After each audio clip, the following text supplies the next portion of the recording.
21st of October 2024, and we're live streaming from Radhakund, and we're going to be studying the second verse of Damodarastakam today. So today the Parikrama party went to Belwan, which is a most beautiful walk, and the little village of Belwan is so attractive. It melts the stone-like hearts of all the visitors that come from other places in the world because of its simplicity.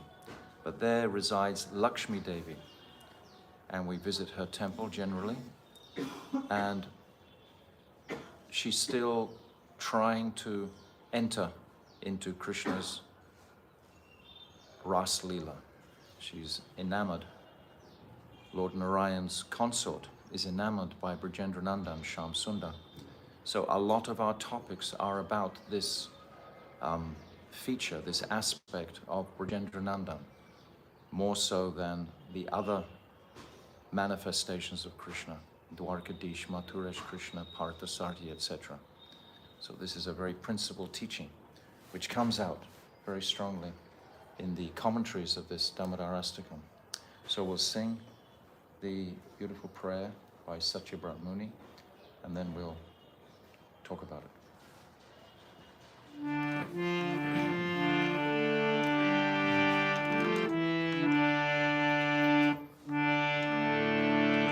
Namamishwaram Satchidanandarupam Lasam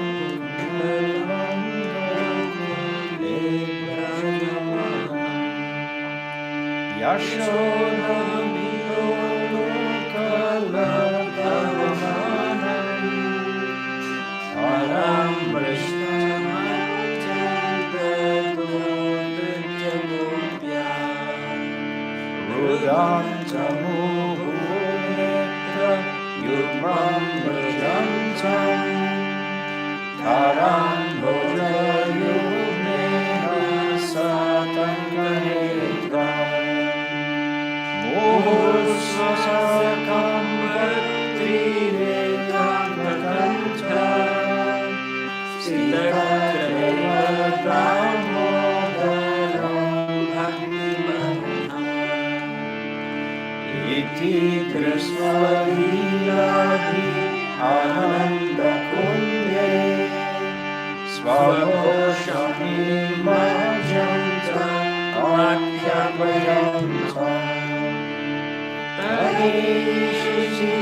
Shishikadeshu Bhaktetilavam Punapriyatasam Shatavriti-Vande Varam Deva Moksham Mokshavadimva Natanyam Prineham Varishadapiham Idam Deva Munnadha Gopalapalam Sadami Manasya Virastam Himanye Idam Timukham Boja Adyanjanilai Vritam Kundalai Smita Rakchaisa Gopya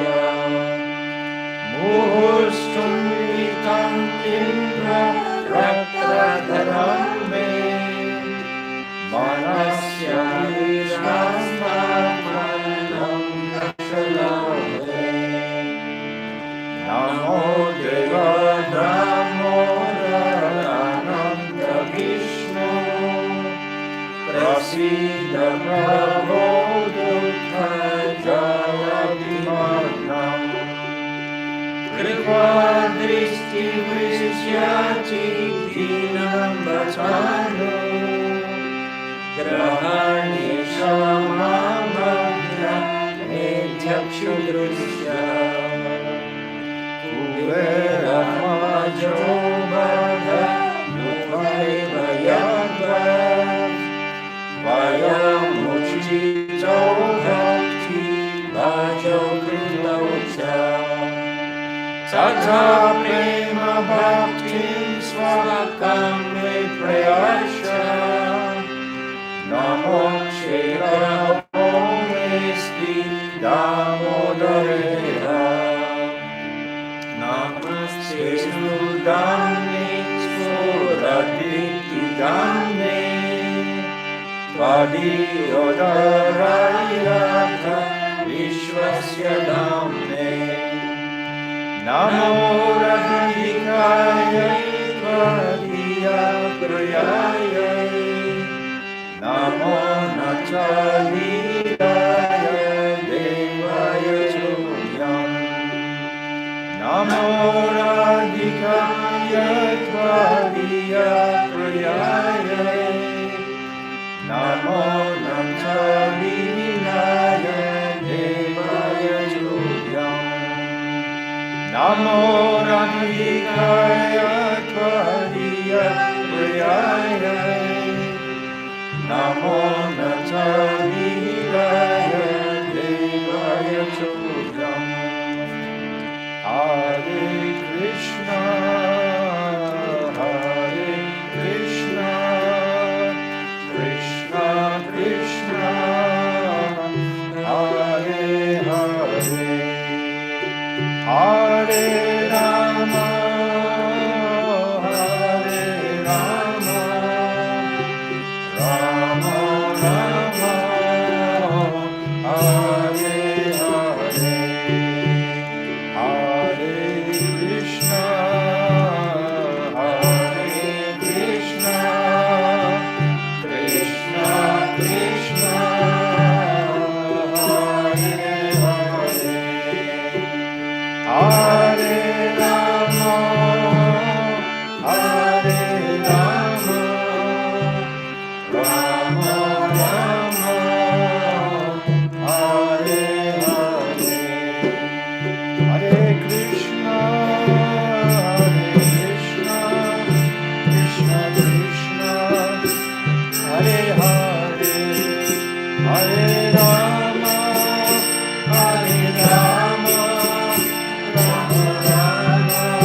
and Habiga Giridhari, Radha Damodar Ju Ki Jai, Nityananda Raya Ki Jai, Satchinandana Gaura Hari Ki Jai, Jai Nitya Lila Pravishta Om, Asto Taras Shishimad, Srila Bhaktivedanta Narayan Goswami Maharaj Ki Jai, Jai Nitya Lila Pravishta Om, Asto Taras Shishimad, Srila Bhaktivedanta Swami Srila Prabhupada Ki Jai, Jai Nitya Lila Pravishta Om, Asto Taras Shishimad, Srila Bhakti Pragyan Keshav Goswami Maharaj Ki Jai. Jai Jagat Guru Nitya Lila Pravishta Om Asto Taradara Shishimad Srila Bhakti Siddhanta Saraswati Goswami Prabhupada Ki Jai. Jai Paramahamsa Mahabhagavat Srila Gaura Kishodas Babaji Maharaj Ki Jai. Jai Saptam Goswami Srila Satchidananda Bhakti Vinod Thakur Ki Jai. Jai Vaishnav Sarvabhauma Jagannath Das Babaji Maharaj Ki Jai. Jai Srila Baladevi Dibhushan Gaudi Vedanta Acharya Ki Jai. Jai Srila Vishnath Chakravarti Thakur Ki Jai. Jai Narottam Srinivas Shyamananda Prabhu Treya Ki Jai. Jai Srila Krishnadas Kaviraj Goswami Ki Jai. Jai Shri Rup Sanatan Shibata Raghunath Shri Jiva Gopal Bhattadasa Raghunath Sat Goswami Prabhu's Ki Jai. Arupa Nuga Guru Varga Ki Jai. Swarup Damodar Rai Ramananda Gaura Parsada Ki Jai. Namacharya Srila Haridas Thakur Ki Jai. Prem Siga Hosi Krishna Chaitanya Prabhu Nityananda Shri Advaita Gadadhar Shri Vasari Shri Gaura Bhakta Vrinda Ki Jai. Shri Antadvip Mayapur Simantadvip Gautaram Dvip Madhya Dvip Koladvip Ritudvip Janadvip Modamdvip Rudradvip Atmaka Navadvip Dham Ki Jai. Baduravan Bandiravan Belvan Lohavan Mahavan Madhuvan Talvan Kamutvan Bahulavan Vrindavan, Katyavan, Kamyavan, Brajamandal Ki Jai. Shri Radha Krishna Gopa Gopi Go Govardhan Dvadasavar Matmika. Shri Brajamandal Ki Jai. Shri Radha Kun, Shama Kun, Ganga Jamuna Devi, Bhakti Devi, Tulsi Devi Ki Jai. Shrimati Brinda Devi Maharani Ki Jai. Shrimati Yogamaya Purnamasi Devi Maharani Ki Jai. Gopishwa Mahadev Ki Jai. Jagannath Baladev Subhadra Sudarshan Chakra Ki Jai. Ketra Mandal Ki Jai. Sarva Vignavanasa Karishina Shingadev Bhagavan Ki Jai. Bhakta Prabha Shri Prahlad Maharaj Ki Jai. Charidam Ki Jai. Chari Sampradaya Ki Jai. Chari Acharya Ki Jai. Karamat Raj Shri Chaitanya Mat Ki Jai. Shri Keshavji Gaudiya Mat Ki Jai. Grantaraj Srimad Bhagavatam Ki Jai. Harinam Sankirtan Ki Jai. Ananta Gauta Vaishnava Vrinda Ki Jai. Samagata Bhakta Vrinda Ki Jai. Gaur Premanandi Hari Hari Bol. Om Aginati Mirandasya Gyanam Jala Shalakaya Chakshu Unmilitam Jena Tasmai Shri Guruve Namaha Guruve Gaura Chandraya Radhikaya Tadale Krishnaya Krishna Bhaktaya Tarabhaktaya Namo Namaha Shri Chaitanya Manobishtam Shtapitam Jena Bhutale Swayam Rupa Kathamayam Dadati Swapatantikam Priya Sarupe, Daita Sarupe, Prema Sarupe, Sahaj Rupe, Nijana Rupe, Pabueka Rupe, Tatana Rupe, Swabila Sarupe, Anapita Chirin Chirat Kurunavali Tinokalo, Samarpaitam Unnata Ujvala Rasam Swabhakti Shriyam, Hari Purata Sundara Tudikatam Vasadipita, Sadahradare Kandare Spuratu Vasachinandanaha. Yam pravajantamana petyam apettikrityam dvaipaino viraha katara ajuhava putre titam mayatayo taravo vinidustam sarvabhutam hridim munimanatoshmi bhaktiya vihina aparada lakshay shipta kripamai tvam sharanam prapana brinde namaste charanarvindam bhajami radham aravinda netram Smarami radham madhurashmitasyam Vadami radham karuna bharatram Tato mamanasti katina kapi Tavaivasmi najivami tvaivina Iti vignaya radhe tvam nayamam charantikam. I'm first of all offering millions of Dandavat pranams unto the lotus feet of my most beloved Gurudev, Nitya Lila Pravishta Om Asto Taradara Shishimad Srila Bhaktivedanta Narayan Goswami Maharaj. And I'm offering the same again, millions and millions of times, down to the lotus feet of our most beloved Nitya Lila Pravishta Om Asto Taradara Shishimad Srila Bhaktivedanta Swami Srila Prabhupada, and all our illustrious Rupanuga Guru Varga, and all the Vaishnava and Vaishnavi devotees of the Lord, my dandavat pranams to all of you. Vanchakalpatarubhyascha, kripa sindhubhyevacha, patitanam pavnivyo vaishnave namo namaha. So coming to our Damodarastakam study and just reflecting on the first verse, what jewels were distributed by the commentators in the first verse. So first of all, it was made very clear how the first line, Namam Ishwaram Satchit Anandarupam, is the Mangalacharyan, is making the platform. And both Srila Bhakti Parikrama Keshav Goswami Maharaj and my Gurudev have discussed this point of the making the platform very secure to erect this Rasik commentary on top of that platform. So this was the first line, and then the second line, it was running straight into the Leela, Lasat Kundalam Gokula Brajamanam. So this, the origin, where is it? Yes, in Gokul, the abode of Gokul, the home of the Gopas, the Gopis, the cows, calves, etc. So this is where we are. We've come into this realm through the second line it's described. And then the last two lines go into this phenomenal quality that Krishna shows, fear, to his mother. He's running, and from behind, she captures him. This is all in the first verse brought out. So the jewel that we are given by the commentators is that we must cultivate attraction to Krishna more than he has for us. This is the dynamic, this is the quality of the Brijbasis. They have more love for Krishna than he has for them. And certainly in the realm of Krishna in his relationship with Radhika, of course they are eternal, there's no beginning to their relationship. Nevertheless, Rupa Goswami, he describes in that Vidagdha Madhav how initially it was Radhika who had the attraction to Krishna. And it was Radhika who melted Krishna's heart. And Krishna reciprocated with Radhika's love. So the Ashraya possesses more affection and attraction than the Vishaya does independently. And the Vishaya, Krishna, the object, he's melted by the waves of prem that come from his devotees. So this first verse is really opening that out very much indeed, that the Brijbasis, they control Krishna by their love. It's their love that controls him, this prem. And Krishna reciprocates with that. So this is a very wonderful point to consider. How can we, first of all, love Krishna more than he loves us?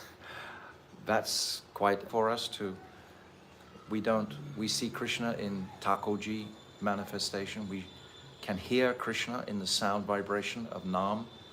We can see Krishna in the Parikrama party. We can appreciate the reality of Krishna in Radhakund and Shyamakund, for example. But to develop that feeling of absolute attraction to him, more than he has for us, it's a very high consideration. But this was the condition of Mother Yashoda. She ran faster than him because her prem was higher than his, and she caught him from behind. So this is all brought out in the very first verse. It's giving this focus on the Brijbasis' love for Krishna. So our focus is to serve the Brijbasis, to want to emulate, not imitate, to want to follow in the footsteps of the Brijbasis. So there's many verses saying this, and one verse is on page 163. Krishnam smaram janandakasya preshtam nija samahitam tat kata ratas kaso kurvad varsham rajay sada. This is meaning the devotee should constantly remember Sri Krishna along with Sri Krishna's dearmost associates whom he chooses to follow. While permanently living in Braj, he should become attached to always hearing the narrations of their pastimes with Sri Krishna. So this is one of the verses, there's 3 verses together that actually open out the sadhak's vision of his clear path of bhajan. And then of course we have Seva Sadhak Rupena, Siddha Rupena Chatrahi, Tad Bhav Lipsanat Karya, Raja Lokana Ashrata. That desiring to obtain the particular bhav, he should closely follow in the footsteps of a particular associate in Braj. So this is what we're hearing. We're hearing about Yashoda and her immense prem for Krishna. And we also want to become inspired with more prem for Krishna than he has for us. There's this other verse, Kleshagni Shubhada Moksha Lukutakrit, Sandra Ananda Visheshatma, Sri Krishna Akashani Chasa, that Krishna is attracted to that prem of the devotee. So this is where we're going. We want to actually develop this prem for Krishna more so than he has for us. That will attract Krishna. So that's a high conception to do like that. So in this first verse, in the 3rd line, there was indication to Krishna's beauty was there. His, where is it? The splendor of his earrings, and shines forth in his splendid residence, the transcendental abode, Sri Gokul. But this reference to his beauty, this is what's brought out also in the first verse. And many, Beauty. Form, yes, beauty. So this is brought out in many beautiful verses that we read through, putting the accent on Krishna's beauty. This is how we can develop, first of all, our attraction to him, and then develop our understanding of how do the Brijbasis serve Krishna? How do they control him with so much love? How are they able to think about him with so much affection and attraction? And this should be on our minds. How can they do like that? How are they gifted with that? But this is the path of the Ragatmikas. The Ragatmikas are those people who are already in that place. They're already Siddha. They're already the perfected souls. We are Rag Anuga. We are following in the wake of those Ragatmika Bhaktas. That's who we are. And we're Rupanugas, following in the footsteps of Rupa Goswami, who is unpacking all this and describing all this very clearly to us. Brajay Tishtam, Brajay, Tishtam Brajay Tanuragi Danugami. Again, Rupa Goswami is saying, we must follow in the footsteps of the Brijba. So hearing this Damodarastakam, hearing of the immense attraction that Mother Yashoda has for her son, she doesn't know her son is the Supreme Personality of Godhead at all. She acts in a completely natural way. This Sambandha Lokat mood of natural attraction and affection as her son. And Krishna is bound by this. Krishna is caught by this mood. So this first verse, we discussed all of these things in detail. So this is tremendous inspiration for our bhajan to follow the Brijbasis. So now we come to the second verse. Rudantam muhur netra yugam mrijantam karamboja yugmena satanka netram muhur swasa kampa tri rehanka kanta stita graiva damodaram bhakti badam. So seeing the stick in his mother's hand, and fearful of being beaten, he is weeping incessantly and rubbing his eyes again and again with his two lotus-like hands. His hands are extremely restless and filled with fear. His eyes. His eyes are extremely restless and filled with fear. He takes heavy breaths again and again that cause the pearls and other ornaments around his neck, which are marked by 3 graceful, curving lines, to tremble. O Damodar, you have been bound by your mother's Vatsalya Bhakti. I offer my obeisances unto that Damodar. So, this is the second verse. So, there's a commentary by Srila Sanatana Goswami in Sanskrit. And then Srila Bhakti Pragyan Keshav Maharaj begins his commentary on page 34. So this is where we're walking through now. So now we've captured the mood of wanting to follow in the footsteps of the Brijavasis. So this is the Dig Darshani Tika Bhavanuvad of Srila Bhakti Pragyan Keshav Maharaj. The excellence of Krishna's extraordinary Leela are depicted in this important verse from Srimad Bhagavatam 10:9-11. Kritagasantam prarudantamakshini kashantamajjantashini swapanina udvikshamanam bhayavihvalekshanam haste gruhitva bhishayancha vavurat. Thank you.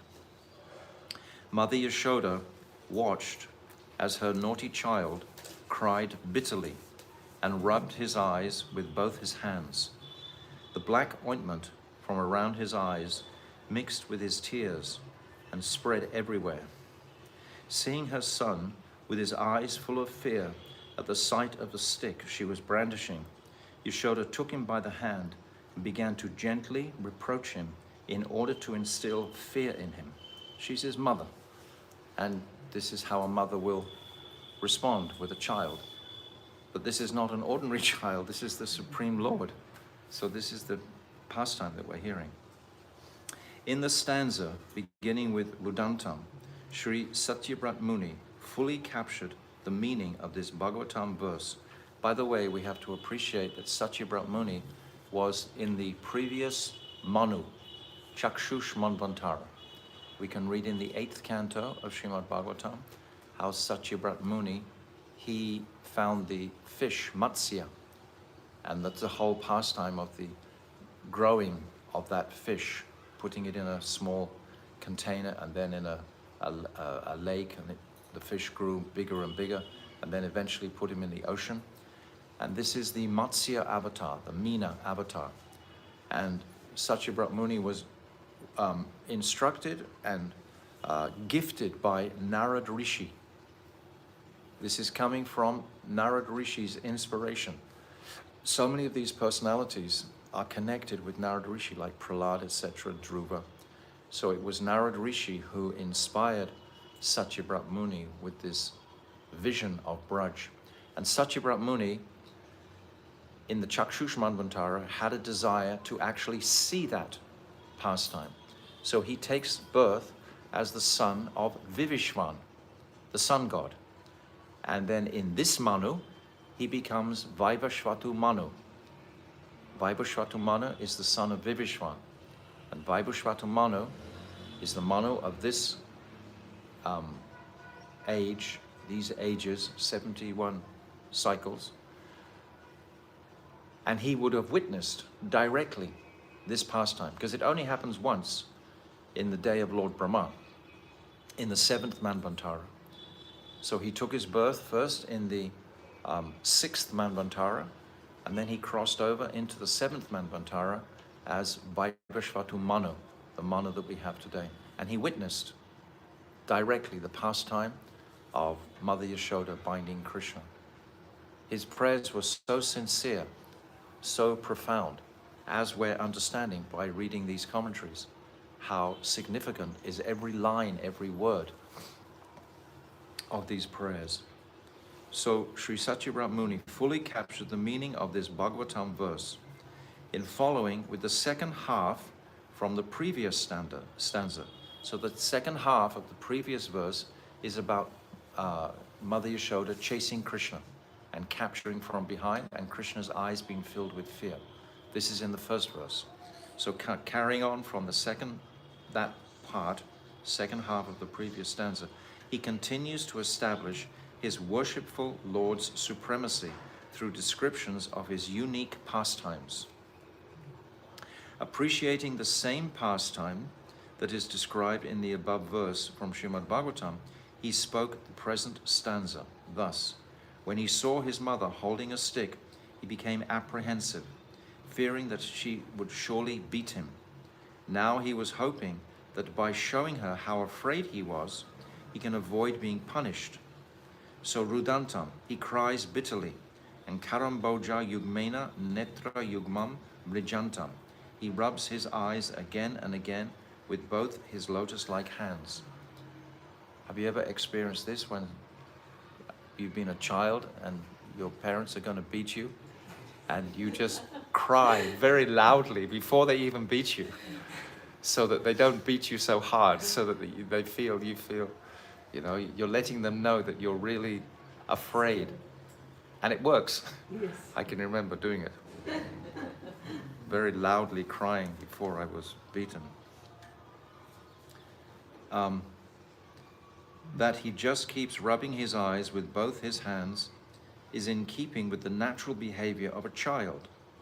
This is the special characteristic of his Balya Lila, and it is one explanation of Karamboja Yugmena Netra Yugmam Mrijantam. But this phrase also indicates two alternative meanings. The first of these is that there are actual tears that instantly came to his eyes due to his fear. In order to make these tears fall from his eyes, he continuously rubs them with both his hands. The second alternative meaning is that continuous streams of tears are already flowing from his eyes, so he rubs his eyes with both his hands to wipe away the tears. So in either case, he can either be rubbing them to make the tears come, or be actually trying to clear his eyes from the tears. Krishna is so mischievous. He does not want to be beaten by his mother, so by hook or by crook, he will try to avoid that. The meaning of Satanka Netram is that if even his eyes are expressing that he is afraid of being punished, his mind must be overwhelmed with fear, because this is not a play act. This is not a dramatic act on Krishna's part, otherwise it wouldn't resonate.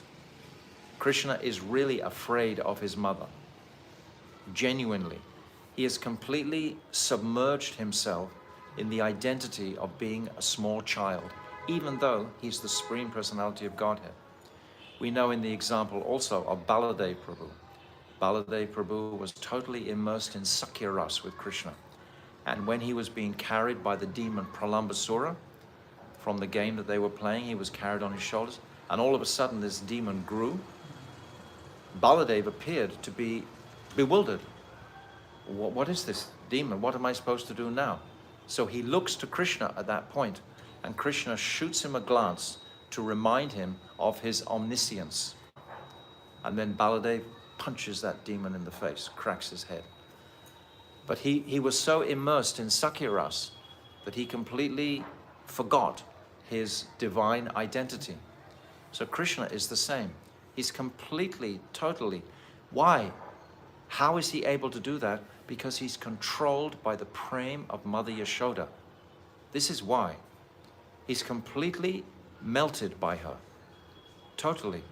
So he's reciprocating completely with her in this mood of a tiny child. He is a tiny child because Mother Yashoda is convinced that he is a tiny child and is her son. And Krishna is controlled by that potency of Vatsalya Bhav. This is the speciality of Krishna, being controlled. This is what we just spoke about a few minutes ago, about being the Brijbasis having the ability to control Krishna. And we are in the anugatya of the Brijbasis. We want to be like that in our, but we want to, not that we want to control Krishna, but our prem We want Krishna to, yes, we want Krishna to be controlled by our prem. So that's a tall order.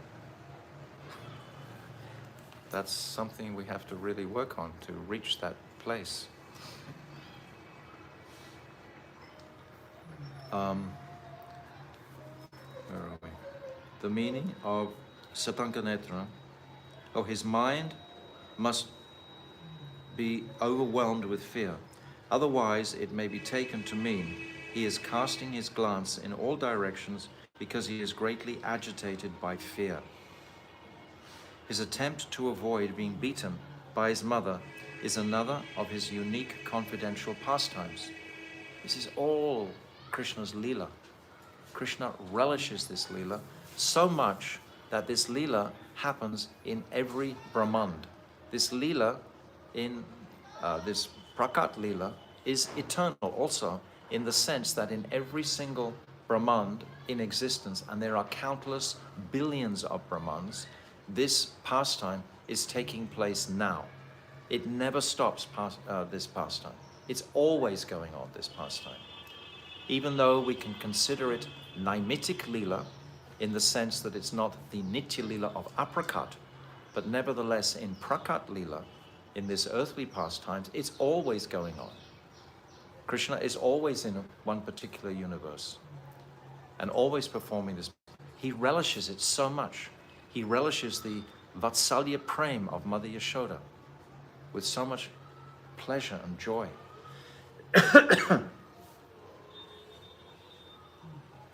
And moreover, Muhul Swasena, because of his continuous crying and constant heavy sobs, Kanta Stita Graivam, the pearl necklace and other ornaments around his neck, which are marked with Tri Rekanta. Tri Rekhanka, yes. 3 graceful lines, like the ringed grooves of a conch, are also trembling, Kampat. Sri Damodar, whose belly becomes bound by ropes, appeared thus. By this description, Sri Satyabrat Muni has captured the meaning of another verse from Srimad Bhagavatam 10:9-14. This is in the same chapter where this Damodarastakam is described. It's chapter 9 of the 10th canto. Tammatvatmajam avyaktam marchalingamadhokshajam Gopikollukale damna babandha prakrutam yadha. Just as an ordinary mother in this world may bind her mischievous son, so Mother Yashoda, simply considering Sri Krishna to be her son, tied him to the grinding mortar with a rope as if he were an ordinary child. The above verse mentions the rope was knotted both at his belly and at the grinding mortar. Thus, the sage has revealed Sri Krishna's unique supremacy by describing his Bhakta Vashyata, Vishesh, his special quality by which he allows his devotees to control him. Krishna is the Supreme Personality of Godhead. Aham sarvasya prabhavo matahar sarvam prabhatine. He controls all the universes. And yet he allows his simple-hearted devotees to control him by their prem and their love. This is amazing to consider, especially the gopis. This is your Brajadham. Huh? This is your Brajadham. Absolutely. This is Madhurya. This is not Vaikuntha. No, absolutely. This is the nature of Madhurya. This is what is Madhurya. This is why it's so confidential. If everyone knew this, then, I don't think it would work properly. But it's very confidential. But it's all in Braj. This is why those verses I said before, Krishna Smaram, Janam Smaram, that and Seva Sadak Rupina, they're both saying you must reside in Vrindavan. You must reside in Braj. And sometimes it's saying, in brackets, if you can't be here physically, then at least be here by mind. But my Gurudev actually says no. He says if your mind is here, then your feet will follow your mind and you'll be here. Because for Western devotees in particular, they have no excuse not to come, really and truly. Somehow, if the desire comes in the heart, Krishna will arrange whatever is needed to actually come. But if no desire comes, and if the desire is there, then you will come. But these verses are saying, continually reside in Braj. If you actually want these pastimes to manifest and sing in the heart, we must continually reside in Braj. His Bhakta Vashyata Vishesh, his special quality by which he allows his devotees to control him. Sri Satyabrat Muni says, Bhakti Bandham, Badam, Bhakti Badam. The meaning is Bhaktiaiva Badam. Sri Krishna is only bound by bhakti and nothing else. In other words, it was not the strength of all the ropes that was able to bind him. It's important. The ropes didn't bind him. Mother Yashoda's devotion, her love, her bhakti bound him. Rather, he submitted to being bound on one hand because of the power of Yashoda, Sri Yashoda's bhakti for him in the form of motherly affection. And on the other hand, because of his own special quality of willingly being controlled by his bhaktas. So it's two. Relationship means two. It means you put something forward, that chesta, and then there's the creeper. There must be two aspects. The Vishaya and the Ashray. There must be the subject and the object, making the relationship for praying, this love to manifest. The devotees love to hear about love, the quality of love. And actually this whole Damodar Leela is only filled and only talking about this quality. It's only discussing that quality. This quality of praying from beginning to end.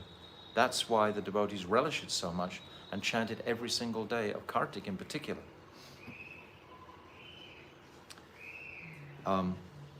Willingly being controlled by his bhaktas like his mother in the form of her bhakti for her.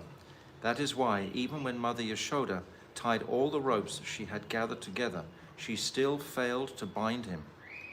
There always remained an inexplicable gap of 2 fingers. This is described in Srimad Bhagavatam 10:9, 15 and 17. तद्दाम बध्यमानस्य स्वार्भकस्य कृतागसः द्वय्यङ्गुलोन मभूत्तेन सन्दधेन्यच्च Gopika. Very nice. When Mother Yashoda tried to bind her mischievous child, the rope was 2 fingers too short, so she added another rope to it. यदासीत् तदपि न्यूनं ते नान्यदपि सन्धदे तदपि द्वयङ्गुलं न्यूनं यज्जदादत्तबन्धनम्. However, that also was 2 fingers short. In this way, each and every time she tied on another rope, it was always 2 fingers short. एवं स्वगेहदामानि Yashoda सन्धदत्यपि. Although she had tied together all the ropes in her home, Mother Yashoda could not bind Krishna. Seeing this, the gopis started giggling. Utterly perplexed, she also began to laugh. It's very wonderful. Mother Yashoda is laughing at the astonishing situation. Why isn't this rope binding? Actually, my Gurudev describes that the other gopis that were there watching, they all went to their houses and brought extra ropes. They brought so many ropes and tied them all together, and still it wasn't able to bind his waist. The other reason that his belly became bound with rope, Damodaratva, is that Bhakti Badam. He is completely enchanted exclusively by the bhakti of his devotees. This meaning actually leads to the previous one, that he becomes bound because of his bhakta vashyata, his willingness to be controlled by his devotees. In regard to this, Srimad Bhagavatam 10:9, 18, 21 further states, सुमातुस् स्वीन्नगात्राय विस्रस्तस्तक बरस्रजः दृष्ट्वा परिश्रमं कृष्णः कृपयासीत् स्वबन्धने. She had become exhausted in tying so many ropes together, and her body had become covered with perspiration. The flowers woven into her hair had fallen from her loosened braid and had scattered here and there. Seeing his mother's fatigue and feeling compassionate, little Krishna then allowed his mother to bind him.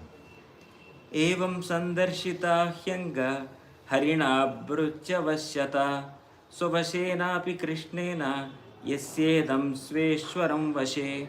O Maharaj Parikshit, the entire universe, along with the powerful demigods who control it, is completely under the control of the Supreme Independent Personality of Godhead, Sri Hari.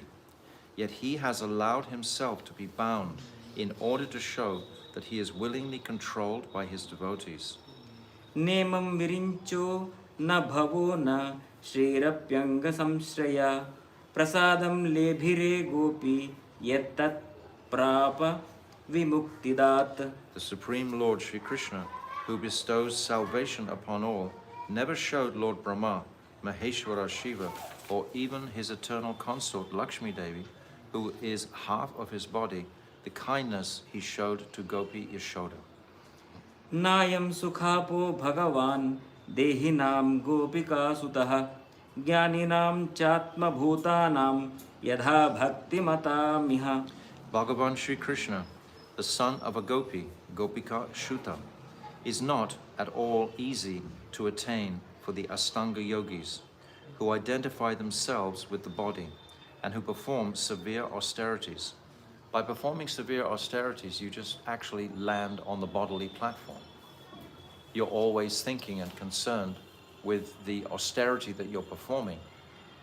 In such a yuga, austerities were the yuga dharma. But who was it to attain?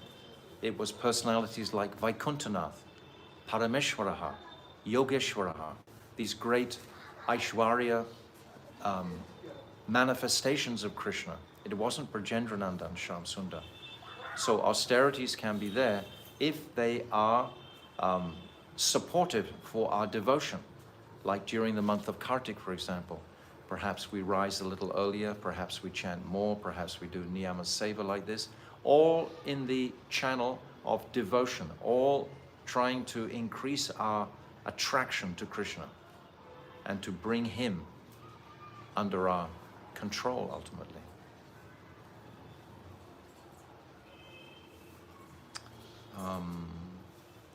Nor is he easy to attain for self-realized jnanis, who are absorbed in all-pervading, non-dual knowledge. But these loving associates who are absorbed in serving him, simply considering him to be the darling son of a gopi, have easily attained him. In other words, although the ascetics and impersonalists undergo great trouble, instead of attaining the Supreme Lord Sri Krishna, they merely attain an incomplete or partial expansion of him. They can't achieve him fully. These verses have conveyed the aforementioned reason for being bound. So this reason is described in the footnote at the bottom, Bhakta Vashyata. Later in Srimad Bhagavatam, Sri Krishna declares, देवर्षिर्मे प्रियतमो यदि मौ धनदात्मजौ तत्तथा साधयिष्यामि यद्गीतं तन्महात्मना. This is Bhagavatam 10:10-25. Devarshi Narad is my dear devotee. Therefore, even though these two brothers, the sons of the most wealthy demigod Kuvera, had no devotion to me, still I must fulfill Sri Narad's words by appearing directly before them and granting them my devotional service. So these two sons, Manigriva and Nalakuvera, were reprobates, it's described. They were sinful debauchees previously. They didn't have devotion for Krishna. And Krishna wasn't really so interested in them particularly. But because of Narad's benediction, then Krishna became concerned to liberate them. Only because of Narad. It was because, and like Dhruva Maharaj, Narad Rishi had told Dhruva, in 6 months you will see the Supreme Lord. So because of that blessing by Narad, the Lord appeared within 6 months.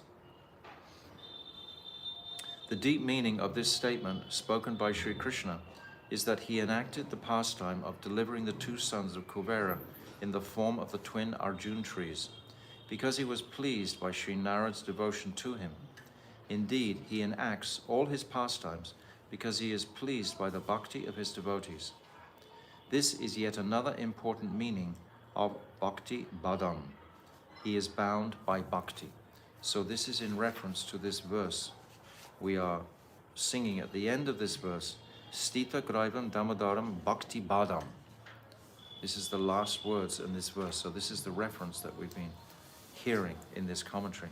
There's a very beautiful verse also in the 3rd canto, 4th chapter, 16th verse. Karmani anihasya bhavo bhavasyate. This is Uddhav, he's speaking to Vidura.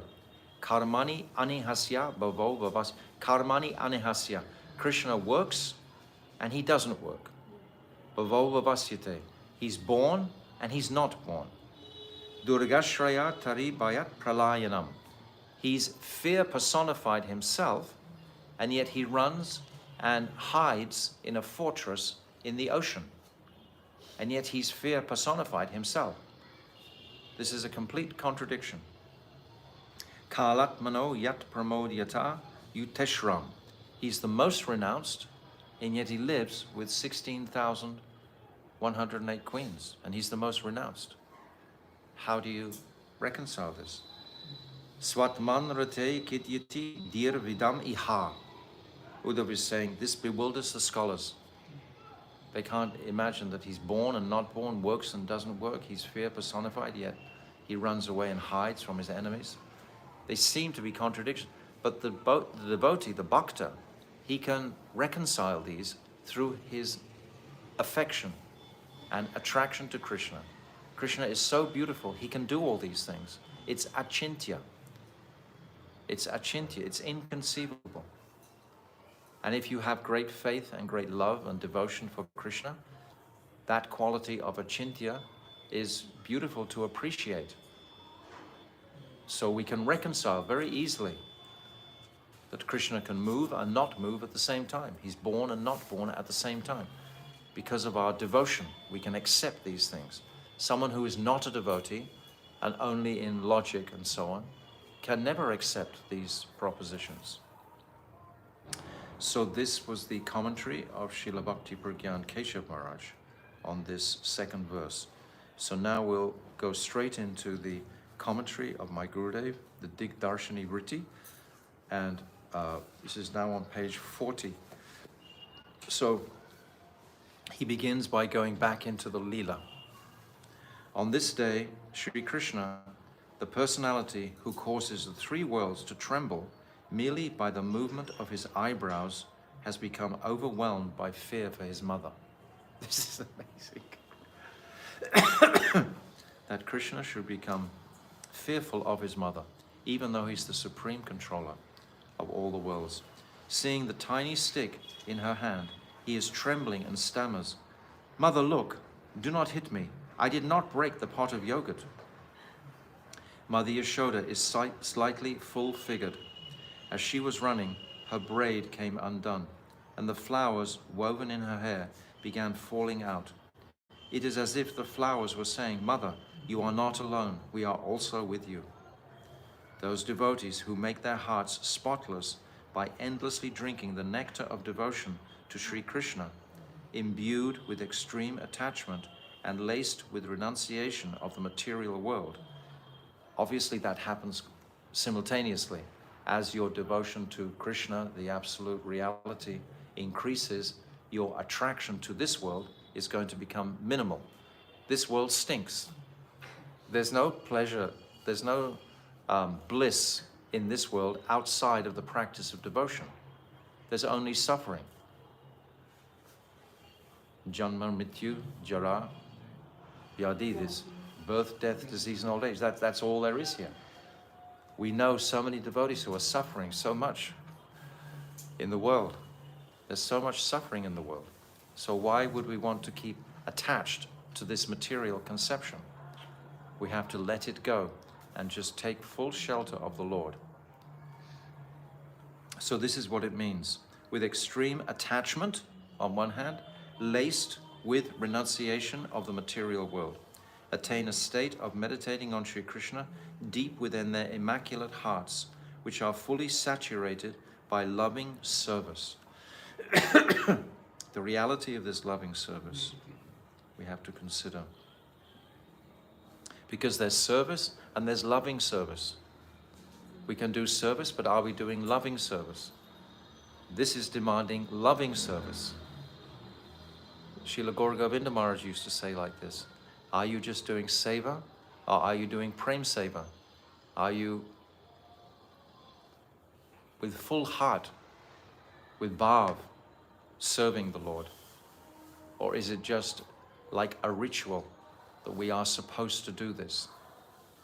Where will that will purify our hearts in time, and we will come to this prem stage. So initially it starts at that place and evolves. This devotional practice is a journey of evolution for the consciousness, connecting with the loving sentiments of the heart that are already there. Prakatamriti sadyate. This is saying that in potential, this is already there. This kriti sadhya bhavat sadhya bhavasa saranabhida. Nitya siddhyasya bhavas. Nitya siddhyasya. It's already there, eternally.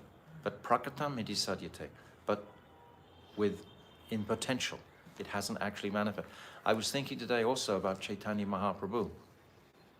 He has the potential to taste this Ashraya Tattva, because that was the purpose of his birth.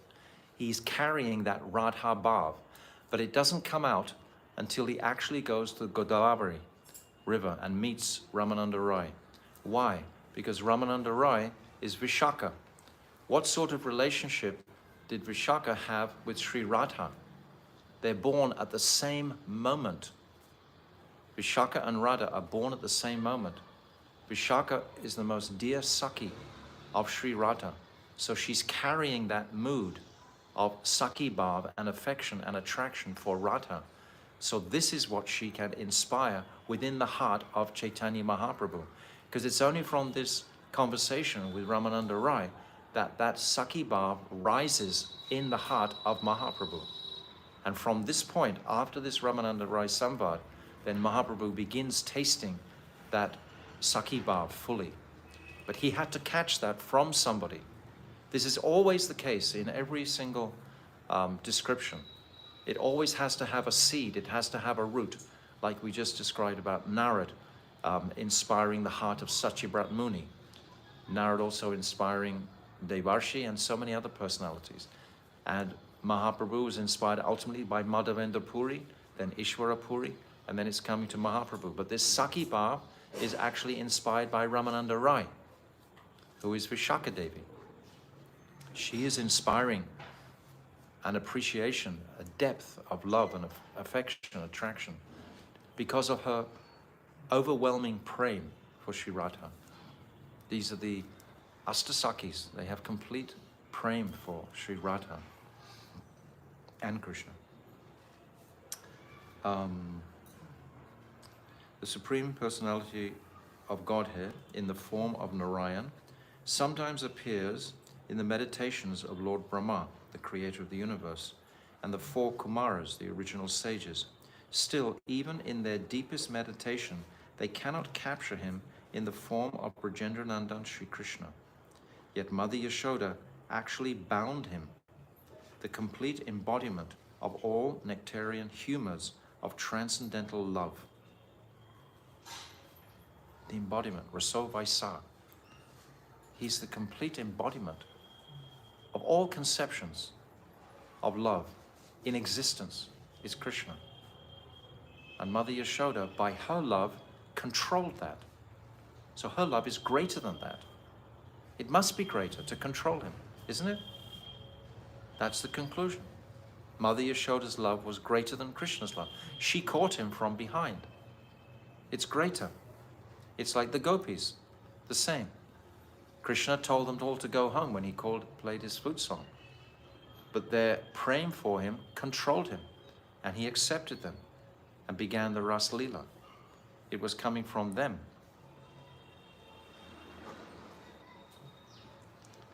Yet Mother Yashoda actually bound him, the complete embodiment of all nectarian humors of transcendental love. Unimaginably powerful warriors, despite their greatest valor, pose no threat to Krishna.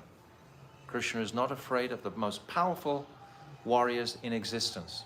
Banasura, Jarasandha, so many Salva, so many great powerful warriors attack Krishna just easily. Defeated Hiranyakashipu in the form of Nrsimhadev. Krishna easily, they have no threat but love. Krishna is beaten by, he's controlled by. This is what it's saying. But Mother Yashoda not only captured him, she brandished a small stick in her hand and threatened him. Shall I beat you now? As Kanaya rubbed his tear-filled eyes and tried to hide behind his mother. So he's a little boy, but he's running behind her skirts, behind her sari. He's hiding, trying to hide behind his own mother. He cried out, "Mother, do not hit me." He did not look directly at her. He only looked fearfully at the stick in her hand. He wasn't trying to connect with Mother. He was wanting Mother to know he was afraid of this stick. Please drop the stick. I'm so afraid of that stick. You monkey friend, she exclaimed. Chora. How do you say that? Chora? Chora. Chora. Thief. And there's a footnote that actually in Yashoda's dynasty, there was a thief called Chora Ghosh, Gopa. To this, Sri Krishna replied, "Mother, there is no Chora in my dynasty. There is only a Chora in your dynasty." So cheeky boy. My God, he's about to be beaten and he's telling his mother this? "Oh, really?" she retorted. "You did not steal the butter? Then who was feeding the monkeys?" Kanaya replied, "He who made the monkeys was feeding them." She wouldn't have understood that at all. But this is just the truth that he's saying. Because it's so deeply philosophical. Mother Yashoda's not going in that route.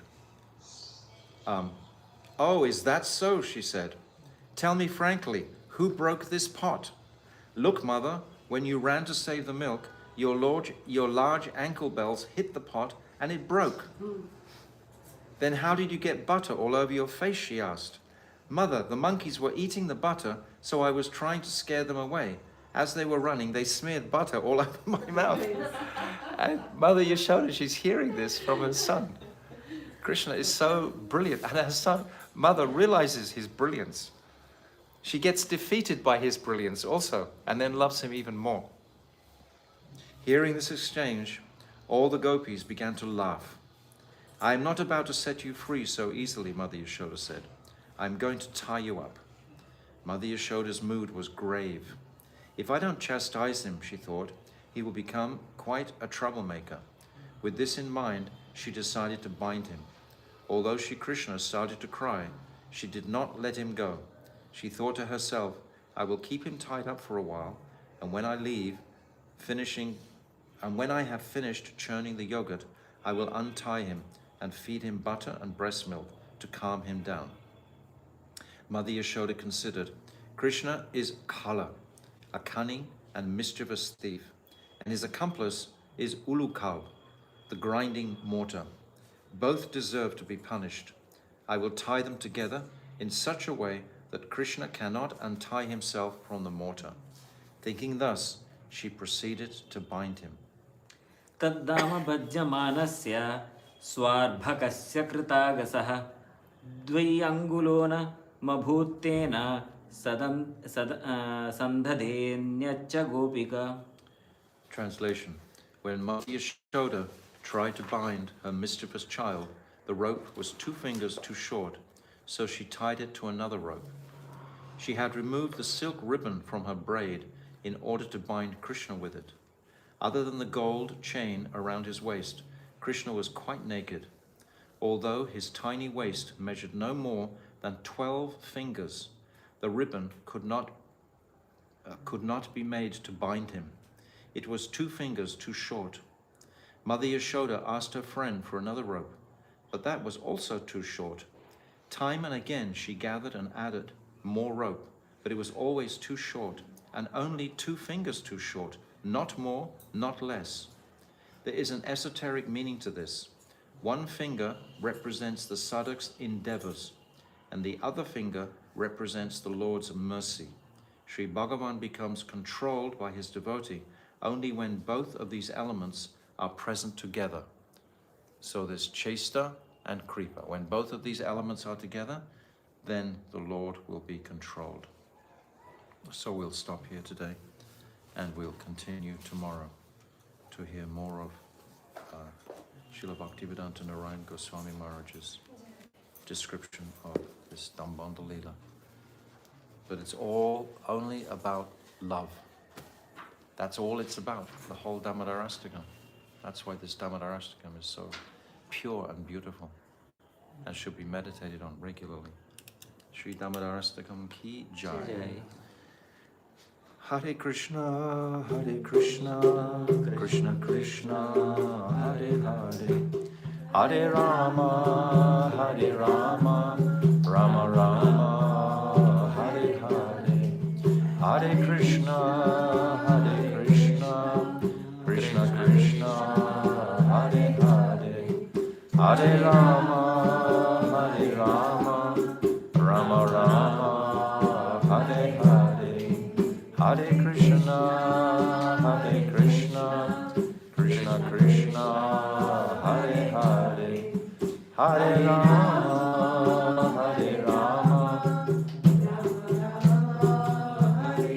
Nitai Gaura Hari Bol, Hari Bol, Hari Bol, Gaura Hari Bol, Nitai Gaura Hari Bol, Hari Bol, Hari Bol, Gaura Hari Bol. Go Premanandi, Hari Hari Bol, Vancha Kalpa Tarubhyascha, Kripa Sindhu Bevicha, Patitadam Pavanibhyo, Vaishnavi Namo Namaha.